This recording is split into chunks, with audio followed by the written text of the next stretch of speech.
10वें दम में आपका बहुत बहुत स्वागत है। मैं हूं आपके साथ निधि वासंदानी। बताएंगे आपको 10वें दम में कि कैसे स्वामी प्रसाद मौर्य ने अब तक सस्पेंस पे रखा हुआ है, लेकिन जो राजनीतिक दल बदल का खेल है वो जारी है। लेकिन बीजेपी अब क्या करेगी, क्या मनाने की कोशिश की जाएगी स्वामी प्रसाद मौर्य को, ये भी देखना दिलचस्प होगा। और आगे की रणनीति क्या होगी बताएंगे आपको। वहीं ये भी बताएंगे कि लखनऊ का रास्ता जो है, लखनऊ की गद्दी का रास्ता कैसे दिल्ली से होकर गुजरता है। तो बीजेपी के दिल्ली मंथन में क्या कुछ हुआ ये भी आपको बताएंगे। और एक खिलाड़ी पर सोशल मीडिया पर किस तरह भद्दा खेल खेला जा रहा है ये भी आपको बताएंगे। लेकिन शुरुआत रोज की तरह जैसा कि कू ऐप यूजर्स के लिए सवाल के साथ करते हैं। आप अपना मत रखते हैं, अपना ओपिनियन रखते हैं, तो जल्दी से देख लीजिए आज का सवाल क्या है। आज का सवाल है, स्वामी समेत 4 विधायकों का इस्तीफा, क्या चुनाव से पहले बीजेपी पर दबाव बनाने की कोशिश है? ये आज का सवाल है। अभी जाइए कू ऐप पर, रखिए अपने विचार। शो के अंत में इसका जो रिजल्ट होगा वो हम आप तक जरूर पहुंचाएंगे। चलिए, तो आज की सबसे बड़ी खबर ये कि दल बदल से क्या सत्ता में पहुंचने का रास्ता निकलेगा, क्योंकि ये खेला जारी है। और जो जोर का झटका दिया है स्वामी प्रसाद मौर्य ने बीजेपी को, उसको लेकर अब अटकलें लगाई जा रही हैं अखिलेश यादव की एक तस्वीर ट्वीट के साथ कि स्वामी प्रसाद मौर्य सपा में जा सकते हैं, यानी लाल टोपी पहन सकते हैं। अब ये देखना होगा कि बीजेपी आखिर आगे क्या करती है। देखिए जरा बीजेपी के स्वामी प्रसाद मौर्य के इस्तीफे के बाद बीजेपी पर आफ्टर इफेक्ट क्या हुआ है। हमारा अगला निर्णय क्या होगा 2 दिन बाद आपको पता लगेगा। उनके बारे में ये कथा है, दंत कथा है कि ये सांप को हवा की दिशा में जाती है राजनीति, उनका अंदाजा सबसे पहले आता है। कहते हैं राजनीति में टाइमिंग बहुत महत्वपूर्ण होती है और जरूरी भी। जैसी फितरत वैसी राजनीति। चुनाव आते ही स्वामी चले गए। जब 2016 में 2017 के चुनावों से पहले बीजेपी में आए थे तो बहन जी का साथ छोड़कर आ गए थे। अब 2022 में चुनावों से पहले बीजेपी का साथ छोड़ दिया और सपा के पाले में जाने की तैयारी की जा रही है। लेकिन लोगों को सस्पेंस में स्वामी जी ने अभी छोड़ा हुआ है। हमारा अगला निर्णय क्या होगा 2 दिन बाद आपको पता लगेगा। 2 दिन का वक्त क्यों? इसलिए कि मैं अपने कार्यकर्ताओं और समर्थकों से बात करूंगा, संवाद करूंगा, उनकी भावनाओं का सम्मान करते हुए अगला निर्णय लूंगा। जब मायावती का साथ छोड़ा था तो बहन जी ने मौर्य को पार्टी से अलग होने के लिए शुक्रिया किया था। लेकिन बीजेपी के लिए मौर्य जैसे पिछड़े वर्ग की राजनीति करने वाले नेता के लिए बड़ा झटका तो है। लेकिन बीजेपी अब क्या करेगी? अगर आफ्टर इफेक्ट की बात करें तो स्वामी के इस्तीफे के तुरंत बाद राज्य के डिप्टी सीएम केशव प्रसाद मौर्य ने ट्वीट करके बीजेपी की रणनीति की पिक्चर काफी हद तक साफ कर दी। केशव प्रसाद मौर्य ने लिखा, आदरणीय स्वामी प्रसाद मौर्य जी ने किन कारणों से इस्तीफा दिया है मैं नहीं जानता हूं। उनसे अपील है कि बैठकर बात करें। जल्दबाजी में लिए हुए फैसले अक्सर गलत साबित होते हैं। बीजेपी को झटका लगे और विपक्षी पार्टियां चुटकी न ले, ऐसा कैसे हो सकता है? लाइन लग गई नेताओं की स्वामी के स्वागत में। अखिलेश ने 2-2 ट्वीट कर डाले। पहले ट्वीट में स्वागत किया तो दूसरे ट्वीट में कहा, इस बार सभी शोषितों, वंचितों, उत्पीड़ितों, उपेक्षितों का मेल होगा और भाजपा की बांटने और अपमान करने वाली राजनीति के खिलाफ सपा की सबको सम्मान देने वाली राजनीति का इनकलाब होगा। 22 में सबके मेल मिलाप से सकारात्मक राजनीति का मेला होबे। भाजपा की ऐतिहासिक हार होगी। जहां आग लगी हो और बीजेपी को झटका लगा हो तो आग में घी का काम अन्य विपक्षी नेता भी करते हैं। उत्तर प्रदेश में परिवर्तन आने वाला है। आज मौर्य जी ने जो इस्तीफा दिया मिनिस्ट्री से और पार्टी से, और इस्तीफा देकर समाजवादी पार्टी को सहयोग देने की बात उन्होंने कही। और साथ साथ इनके साथ भी 13 MLA और कुछ साथी वो इस पर ज्वाइन होने वाले हैं। योगी जी के कैबिनेट के जो मंत्री है मिस्टर मौर्य, उनके बारे में ये कथा है, हवा की दिशा में जाती है राजनीति, उनका अंदाजा सबसे पहले आता है। जब ये महाशय समाजवादी पार्टी में चले गए उसका मतलब ये है, तो अंदाज ये है बीजेपी की सरकार नहीं आ रही है यूपी में, उत्तर प्रदेश में। अब आपको ये भी बता दें कि अपने राजनीतिक सफर में स्वामी कितनी बार पाला बदल चुके हैं। योगी सरकार में कैबिनेट मंत्री थे, 5 बार के विधायक रह चुके हैं, पडरौना से विधायक हैं। 2012 से 2016 विधानसभा में नेता प्रतिपक्ष रहे, बीएसपी के प्रदेश अध्यक्ष भी रहे, बीजेपी बसपा से पहले लोकदल में भी रहे, बेटी बदायूं लोकसभा सीट से सांसद। इशारा साफ है, बीजेपी स्वामी को रोकने की कोशिश कर रही है। क्या बीजेपी के साथ स्वामी का नेगोशिएट होगा? क्या चुनावों को लेकर बीजेपी और स्वामी का कोई पेच फंसा था, जिसकी वजह से स्वामी ने फिर दल बदलने का फैसला लिया? वक्त का पहिया घूम रहा है, साथ ही कई पार्टियों में स्वामी अपने राजनीतिक सफर में घूम चुके हैं। सत्ता का खेल नुकसान का कम, फायदा हासिल करने का ज्यादा होता है। लोग भी समझते हैं कि चुनाव से पहले कौन सा नेता अपने फायदे के लिए किस पार्टी का रुख करता है। खैर, बीजेपी ट्वीट करके स्वामी से बातचीत करने की अपील कर चुकी है, लेकिन क्या स्वामी मानेंगे? Bureau report, Republic Bharat. वैसे स्वामी का ये कदम चुनावी फितरत के तौर पर ज्यादा देखा जा रहा है। राजनीतिक तकाजा है, अब आगे क्या? बीजेपी क्या मनाने की कोशिश करेगी? क्या बीजेपी को फर्क पड़ता है कि एक पिछड़ा नेता चला गया?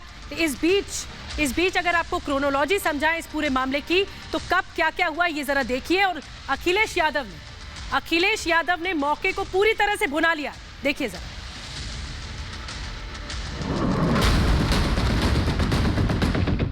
इनको इनके किराए का नतीजा भुगतने के लिए इस्तीफा देकर के अलार्म बजाया।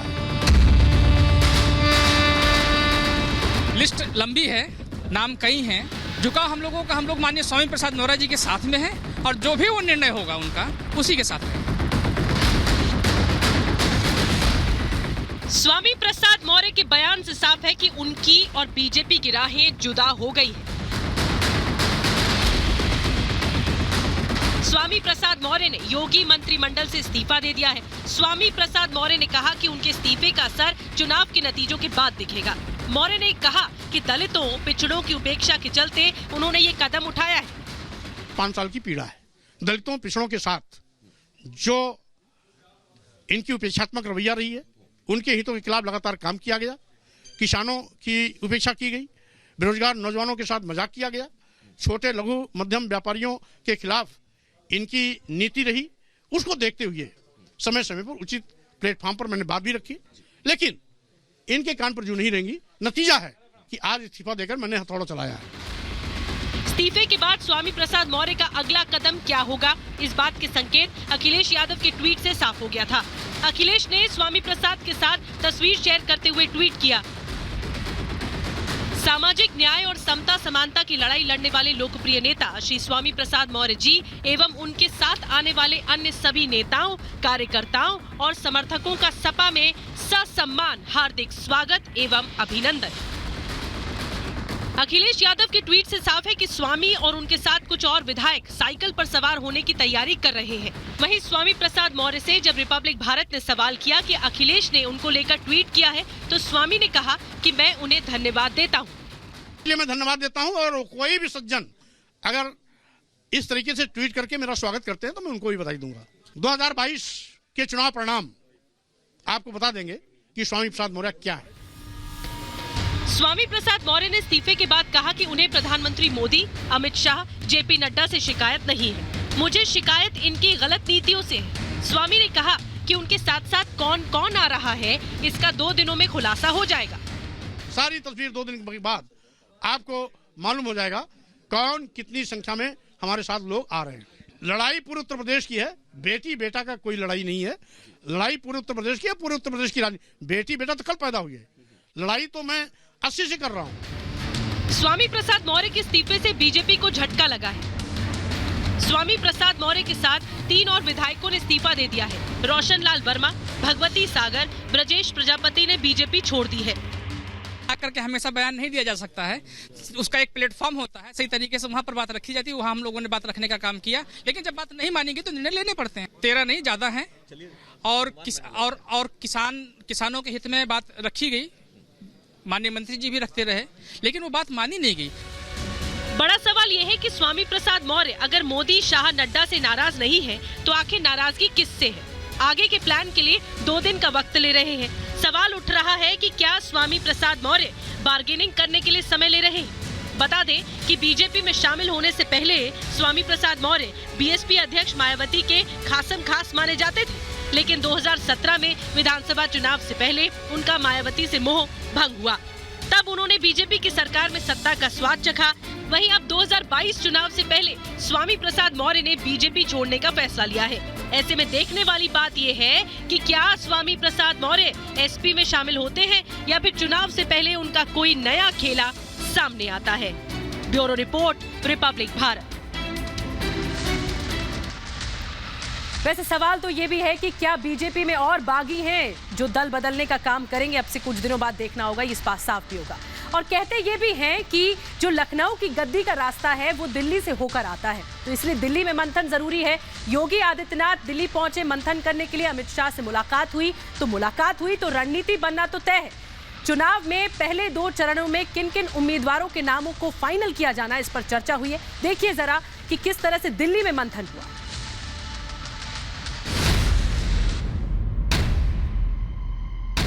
2022 की जंग को जीतने के लिए बीजेपी में बैठकों का दौर जारी है। लखनऊ की बैठक के बाद आज दिल्ली में बीजेपी की अहम बैठक हुई। बैठक में गृह मंत्री अमित शाह, सीएम योगी, प्रदेश अध्यक्ष स्वतंत्र देव सिंह, दोनों डेप्यूटी सीएम केशव प्रसाद मौर्य, दिनेश शर्मा ने पहले और दूसरे फेज के उम्मीदवारों पर चर्चा की। 140 सीटों पर उम्मीदवारों के नाम पर हुआ मंथन। पहले चरण में 58 सीटों पर, दूसरे चरण में 55 सीटों पर खास फोकस रहा। पश्चिमी यूपी में किसान आंदोलन के असर को कम करने को लेकर चर्चा हुई। सीएम योगी और केशव प्रसाद मौर्य की चुनाव लड़ने पर चर्चा की बात भी कही जा रही है। इमरान मसूद जो कांग्रेस के नेता के रूप में अभी तक जाने जाते थे, समाजवादी पार्टी का हिस्सा बने हैं। अखिलेश यादव जी ने अपनी पार्टी में उनको स्थान देने का काम किया है। गुंडे, अपराधी, माफिया, दंगाई, जो भी इस प्रकार के लोग हैं वो समाजवादी पार्टी की शरण में जा रहे हैं। भारतीय जनता पार्टी जनता के आशीर्वाद से, कार्यकर्ताओं के परिश्रम से 2022 के चुनाव में करारा जवाब देगी। यूपी की लड़ाई को जीतने के लिए जहां दिल्ली में जीत की रणनीति तैयार हो रही है, वहीं यूपी बीजेपी अध्यक्ष स्वतंत्र देव सिंह ने आज लखनऊ में महासंपर्क अभियान का शुभारंभ किया।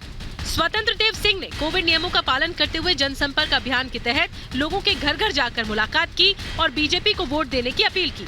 इस दौरान यूपी बीजेपी अध्यक्ष ने एक बार फिर से यूपी में सरकार बनाने का दावा किया है। ये पहली ऐसी सरकार है कि जो घर घर संपर्क करने का काम हम लोग साल भर में करते थे, हर साल जाते थे, और यह भी अंतिम समय में भी जनता के बीच में जा रहा हूँ आशीर्वाद के साथ। 300+ के नारा के साथ हम लोग जनता जनार्दन का आशीर्वाद लेंगे और सरकार बनाएंगे योगी जी के नेतृत्व में, मोदी जी के आशीर्वाद से, और पुनः फिर जनता की सेवा हम सब करेंगे। 2022 में फिर से सत्ता में वापसी के लिए बीजेपी ने कवायद शुरू कर दी है। दिल्ली में बीजेपी के चाणक्य अमित शाह के साथ यूपी बीजेपी के दिग्गज नेता मंथन में जुट गए हैं। बीजेपी पहले और दूसरे चरण में उम्मीदवारों के नामों के ऐलान से पहले किसान आंदोलन के असर को लेकर भी रणनीति बना रही है। पार्टी जानती है कि यूपी को जीतने के लिए पश्चिम को जीतना भी बहुत जरूरी है। Bureau report, Republic Bharat. देश की बेस्ट बैडमिंटन खिलाड़ी साइना नेहवाल, जो कि देश का गौरव है, देश का सम्मान है, लेकिन किस तरह से सोशल मीडिया पर साइना को बदनाम करने के लिए, उन्हें अपमानित करने के लिए ये गंदा और भद्दा खेल खेला जा रहा है। एक एक्टर अपनी फ्रस्ट्रेशन निकालने के लिए, अपनी खींच निकालने के लिए इस तरह सोशल मीडिया पर गंदा और भद्दा खेल खेल रहा है। देश भर में साइना के अपमान को लेकर निंदा हो रही है। देखिए जरा।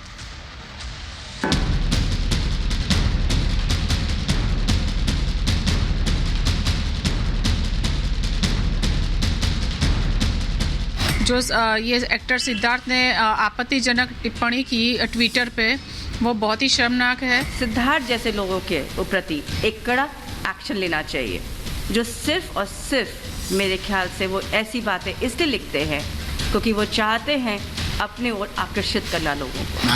Our family is really disturbed by listening these words. प्रधानमंत्री की सुरक्षा देश के लिए बड़ा मसला है, लेकिन कुछ लोगों ने इस मसले को भी सियासत में घसीट लिया। बात यहीं तक सीमित नहीं रही, सुरक्षा चूक पर सवाल उठाने वालों पर भी भद्दी बयानबाजी शुरू कर दी गई। प्रधानमंत्री मोदी की सुरक्षा चूक पर बैडमिंटन चैंपियन और देश की गौरव साइना नेहवाल ने सवाल उठाए तो साइना नेहवाल ही निशाने पर आ गई। साइना नेहवाल पर बेहद ही अभद्र, अश्लील और भद्दी टिप्पणी कर डाली। साइना नेहवाल ने लिखा था, कोई भी राष्ट्र अपने आप को सुरक्षित होने का दावा नहीं कर सकता यदि उसके अपने प्रधानमंत्री की सुरक्षा में समझौता किया जाता है। मैं सबसे कड़े शब्दों में अराजकतावादियों द्वारा की गई कायरतापूर्ण हरकत की निंदा करती हूँ। साइना नेहवाल के इस ट्वीट पर एक्टर सिद्धार्थ ने इस हद तक छिछली टिप्पणी की जिसे बताना भी संभव नहीं है। साइना को लेकर डबल स्टैंडर्ड लैंग्वेज में बेहद ही घटिया टिप्पणी की गई। सिद्धार्थ ने लिखा, दुनिया की चैंपियन, भगवान का शुक्र है हमारे पास भारत के रक्षक हैं। दुनिया की नंबर 1 बैडमिंटन खिलाड़ी रही साइना नेहवाल पर इस तरह की टिप्पणी के बाद उनके समर्थक बेहद आहत हुए हैं। उनके पिता हरवीर सिंह नेहवाल ने इस पर सवाल उठाते हुए माफी की मांग की है। कोई भी पिता कैसे ऐसी भाषा को बर्दाश्त कर सकता है? He double-worded language he has used, which clearly indicates that he is biased towards Saina. He should have not uttered these words. I wholeheartedly condemn his statement, and it is unforgettable, unpardonable from our side. If he has something to say in the honor of Saina, who has brought laurels to the country, that he should come in open and apologize to Saina. Wrestler Babita Phogat भी साइना नेहवाल के समर्थन में उतर आई हैं। उन्होंने कहा कि साइना नेहवाल देश का गौरव है, देश के गौरव के बारे में कोई गलत बोले सहन नहीं होगा। बोलने वाले के दिमाग में कूड़ा भरा है। फिल्मों में बड़ी बड़ी बातें करते हो, तुम हीरो नहीं जीरो हो। ऐसे लोगों पर सख्त कार्रवाई होनी चाहिए ताकि फिर से कोई गलत बोलने की हिम्मत न करे। सिद्धार्थ ने साइना पर सेक्सुअल टिप्पणी करते हुए उनका न सिर्फ मजाक उड़ाया बल्कि उनके खेल का भी मखौल उड़ाने के प्रयास किए। लेकिन सबसे बड़ी बात ये, बुलीबाई से लेकर रिप्ड जीन्स पर हल्ला मचाने वाले गैंग ने चुप्पी साध ली है। सिद्धार्थ के भद्दे कमेंट और एक महिला के अपमान पर सबके मुंह सिल गए हैं। बेहद ही घटिया टिप्पणी पर एक गैंग पूरी तरह सन्नाटे में चला गया। हालांकि महिला आयोग ने इससे संज्ञान लेते हुए सिद्धार्थ पर कार्रवाई का निर्देश दिया है। हमने ऑलरेडी डीजीपी तमिलनाडु को लिखा है और हम परस्यू कर रहे हैं उनके साथ एक दूसरे केस में भी, जिसमें उन्होंने एक महिला मीडिया पर्सन के अगेंस्ट ऐसा ट्वीट किया था, वो भी हमने लिया है। उसके ऊपर भी हमने आज डीजीपी को लिखा है। दोनों केसेस को परस्यू कर रहे हैं। ये बहुत सारे केसेस ऐसे आ रहे हैं सोशल मीडिया में, एक नहीं बहुत सारे व्यक्ति ऐसा ट्वीट कर रहे हैं और इसीलिए इसको एक एग्जाम्पल बनाने के लिए ही हमने ये लिया है। लेकिन सवाल बरकरार है कि एक गैंग जो हमेशा महिला सम्मान की पीपनी बजाता है, चुनिंदा मुद्दों पर हंगामा खड़ा करता है, वो देश की गौरव साइना नेहवाल के अपमान पर चुप क्यों है? आतंकियों से लेकर ड्रग लेने वालों के समर्थन में ट्वीट करने वाले अब क्यों खामोश हैं? क्या सिर्फ इसलिए कि साइना नेहवाल ने प्रधानमंत्री मोदी के समर्थन में ट्वीट किया? अगर कोई प्रधानमंत्री के समर्थन में आवाज उठाएगा तो उसका अपमान इस तरह किया जाएगा? क्या प्रधानमंत्री का समर्थन करने वाली महिला का अपमान इस गैंग के लिए जायज है? Bureau report, Republic Bharat. और वक्त हो चला है जो सवाल पूछा गया था उसका जवाब देने का। स्वामी समेत 4 विधायकों का इस्तीफा, क्या चुनाव से पहले बीजेपी पर दबाव बनाने की कोशिश है? ये आज का सवाल था और नतीजे आ चुके हैं। 84% लोगों ने हाँ में जवाब दिया है और 16% लोगों ने ना में जवाब दिया है। तो बने रहिए रिपब्लिक भारत के साथ। 10 में दम में आज के लिए बस इतना ही। नमस्कार।